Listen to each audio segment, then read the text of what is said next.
창세기 1장 20절에서 23절. 하나님이 이르시되 물들은 생물을 번성하게 하라. 땅 위에 하늘의 궁창에는 새가 나르라 하시고, 하나님이 큰 바다 짐승들과 물에서 번성하여 움직이는 모든 생물을 그 종류대로, 날개 있는 모든 새를 그 종류대로 창조하시니 하나님이 보시기에 좋았더라. 하나님이 그들에게 복을 주시며 이르시되 생육하고 번성하여 여러 바닷물에 충만하라. 새들도 땅에 번성하라 하시니라. 저녁이 되고 아침이 되니 이는 다섯째 날이니라. 아, 혹시 지금까지 제가 설명하고 읽은 내용들을 듣고 있는 분들은 너무 어눌하다, 좀 그렇게 생각할 수도 있을 것 같아요. 제가 한 4, 5년 동안은 전혀 이런 그 언어를 통해서 이 소리 언어를 통해서 설명하지 않았기 때문에 좀 익숙하지 않았던 것 같아요. 이제 조금 이렇게 실질적인 실전을 통해서 정리를 하다 보면 조금 양호해지지 않을까 그렇게 생각합니다. 그리고 또 제 주변의 여러 가지 건강을 비롯한 주변의 여러 가지 문제들이 저를 좀 조급하게 해서 그 모든 것을 다듬는 것보다는 먼저 이야기를 해야겠다라는 생각이 들어서 이와 같이 진행하고 있습니다. 20절. 그리고 그 하나님은 말하고 있다. 그 물들에 살아있는 생명이 때로 우글거릴 것이다. 그리고 그 새는 땅의 표면 위를 나를 것이다. 저 하늘의 넓은 공간을. 지금까지 이 창세기 1장 3절에서 19절까지 내용을 요약하면 의미적으로 생각하는 내용들이 이런 내용입니다. 그러니까 역사적 사실, 뭐 창조를 하나님이 했냐 안 했냐, 뭐 진화론이 어쩌고 그런 이야기를는 크게 제가 뭐 관심을 갖지 않고요. 과연 이 말씀을 통해서 하나님의 인간을 구원하려는 그 의미가 무엇이냐, 그것에 좀 집중하다 보니까 이런 내용이 정리되고 있지 않나 그렇게 생각을 합니다. 말씀을 보면 말씀의 생명으로 영혼을 거듭나게 하시며 무로 생명으로 하나님의 뜻이 육체를 사용하게 하셨다. 그리고 이 거듭난 생명이 결실하게 된다. 거듭난 모든 그리스도인은 새 생명으로 부활하여 예수를 닮은 생명이 된다. 예수를 닮은 그리스도인은 그 삶을 통해 말씀을 드러낸다. 빛 대신 예수 그리스도가 있듯이 주님의 그 빛을 반사하는 그리스도인은 시간과 공간 안에 하나님 말씀을 닮은 모습을 드러내게 된다. 이렇게 정리가 되겠습니다. 20절부터는 빛과 물과 땅과 씨앗과 열매와 하늘을 말씀으로 존재하게 한 하나님은 또한 말씀으로 물의 생명이 때로 우글거리게 하고 있습니다. 그리고 하늘의 창공에는 땅 위에 새들이 넓은 공간을 날아다니게 하셨습니다.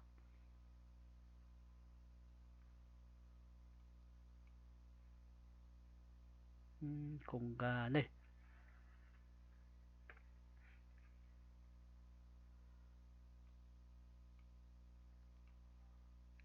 하나님은 셋째 날 하늘과 땅을 나누시고 땅에는 식물을 나게 하셨습니다. 채소와 과일을 나게 하셨습니다. 그리고 넷째 날 하늘의 별들을 만드셔서 시간과 날과 달과 년을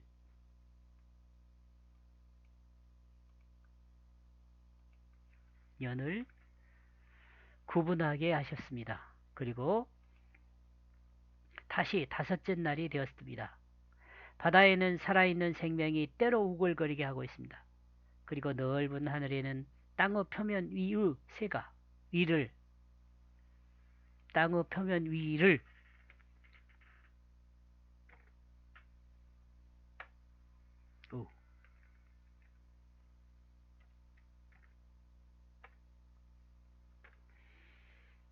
새가 나르게 하고 있습니다. 본문을 내용 보면 물고기를 창조하시고 새를 창조하신 것을 생각할 수 있게 합니다. 그리고 하나님은 만들고 있다. 저 큰 물고기들을 그리고 살아 움직이는 모든 생물들을 그 물들의 그 종류대로 때를 지어 우글거리게 그리고 날개 있는 모든 새를 그 종류대로 그리고 그 하나님은 보고 있다. 왜냐하면 기분이 좋기 때문이다. 그 물고기들은 복수로 살아 움직이는 생명은 복수로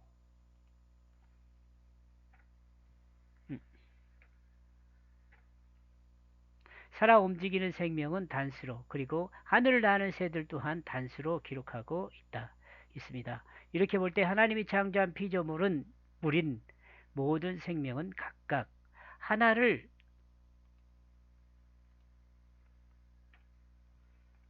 창조하여 번식한 것으로 볼 수 있습니다. 번식하게 한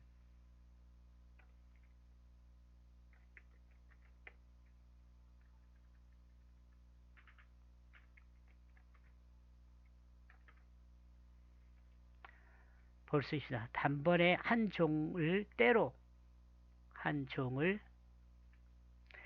창조한 것이 아님을 드러낸다고 봅니다. 그리고 앞에서 언급하지 않았지만 하나님은 복수로 되어 있지만 보시는 것은 단수로 되어 있습니다.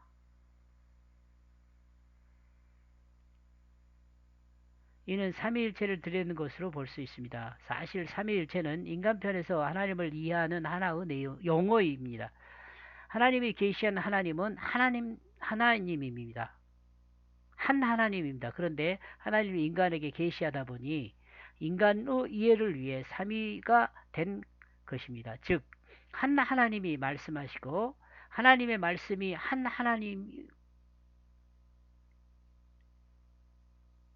하나님의 말씀이 한 하나님의 뜻을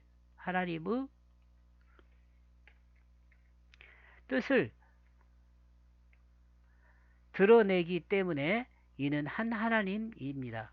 인간이 타락하지 않고 하나님과 대화를 했다면 이와 같이 삼위로 설명할 필요가 없을 것입니다. 왜냐하면 하나님의 말씀을 그냥 알 수 있기 때문입니다. 그런데 인간이 사탄의 유혹에 넘어가 자기 중심이 생겨 하나님의 말씀을 오해하게 되었습니다. 그러므로 하나님을 오해하고 있는 인간을 향하여 인간 언어를 사용하여 하나님의 뜻을 계시하게 되었습니다. 그러므로 마치 하나님이 세 분인 것 같이 인간이 느끼는 것입니다. 그리고 이와 같이 성경이 설명하고 있습니다. 그러나 정확한 하나님의 계시인 성경을 이해하면 한 하나님입니다. 말씀이신 하나님. 점을 찍어준 거 좋겠네요. 말씀이신 하나님. 말씀의 뜻이신 하나님이라고 구분되는 것처럼 생각해 볼 수도 있지만 하나님은 그냥 인간을 구원하기 위하여 인간의 소리에 하나님의 뜻을 담아 인간에게 계시하신 것입니다. 이러므로 특별하게 성령이라고 칭하는 하나님의 뜻은 인간의 언어이기 때문에 인간의 언어의 뜻으로 이해하지 말고 하나님의 뜻으로 이해할 수 있도록 장치를 마련한 것입니다. 이를 이해 못하는 사람은 성령을 오해하여 어떤 이상한 것으로 오해하게 됩니다. 분명하게 정리하자면 성령은 하나님의 뜻을 말씀을 통해 전하는 것으로 하나님의 뜻입니다. 이러므로 성경 말씀을 통해 성령이 드러나게 됩니다. 그러므로 하나님의 말씀이 아닌 것에는 성령이 드러나지 않습니다. 하나님 말씀이 아니면 하나님의 뜻이 드러나지 않는다는 것입니다.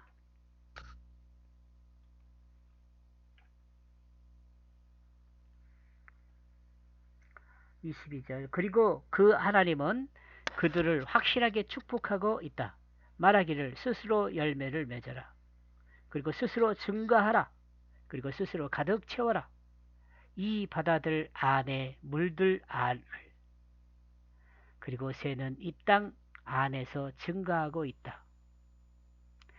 바다의 생물들에게 확실한 축복은 그 생물들이 증가하는 것이다. 그리고 새들에게 확실한 축복 또한 그 생물의 수가 증가하여 충만한 것이다. 이런 점에서 축복은 번식이다. 이와 같은 것의 목적을 채워지는 것으로 생각할 수 있다. 어쩌면 이런 이유 때문에 사람들이 복에 대한 개념을 물질을 가득 채우는 것으로 오해하고 있는지 모른다. 하나님의 축복은 물질을 채우는 것이 아니라 생명을 충만하게 채우는 것이다. 사람들은 이 땅에서 자신의 삶을 만족을 위해 물질을 채우는 것이 복이라고 생각했을 수 있다. 그러나 하나님은 분명하게 말합니다. 물질을 채우는 것이 아니라 생명을 채우는 것이 복이라고 분명하게 말씀하십니다. 그러나 인간의 죄, 곧 자기중심은 생명으로 채워짐보다는 물질로 채워짐을 하나님의 축복이라고 오해하고 있습니다. 하나님의 축복은 죄악으로 죽은 자에게 예수 생명이 채워짐을 축복이라고 합니다. 하나님의 정한 시간은 그 정한 규정에 따라 진행되고 있습니다. 그리고 그 날은 5번 반복되었습니다.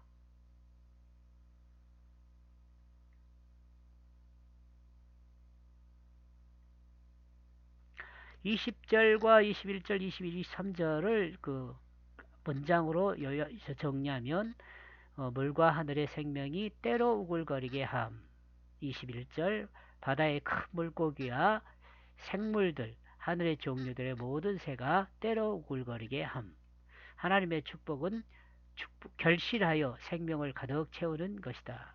5째 날이 되었다. 이 내용을 정리하면 1장 20절에서 23절의 내용은 5째 날 바다와 하늘의 생명이 때로 우글거리도록 축복했다라는 내용입니다.